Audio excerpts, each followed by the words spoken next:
Dahil nauna mo nang tinanggap ang kabutihan ng Diyos sa pamamagitan ng buhay mo. Amen? Advance magbigay ang Diyos. Lalong-lalo na sa kanyang grasya. Pero anong ginagawa natin? Kakasala tayo. Sinasayang natin ang ating oras, ang ating panahon, ang ating buhay. At nagiging makasarili natin. Nagiging matakaw tayo. Meron ka na, gusto mo, mas marami pa. Kaya nga, bilang ganti natin sa Kanya, gawin mo naman ang iyong tungkulin na may katapatan.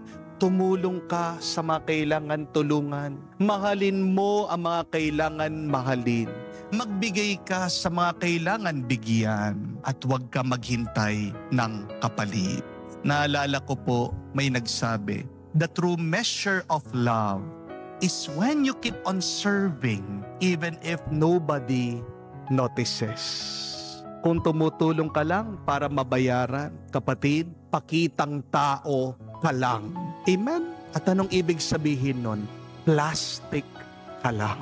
Gusto niyo po bang nasasabihan kayong plastic? Di ba hindi? Mag-ingat ka, kapatid.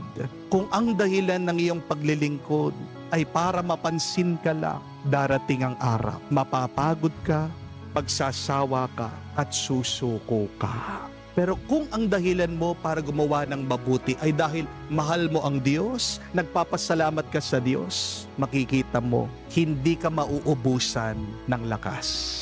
Kaya nga, isipin niyo po, ang isang ina, minsan gumigising ng 2 o'clock na madaling araw, papakainin, papadede sa kanyang sanggol, papalitan yung diaper,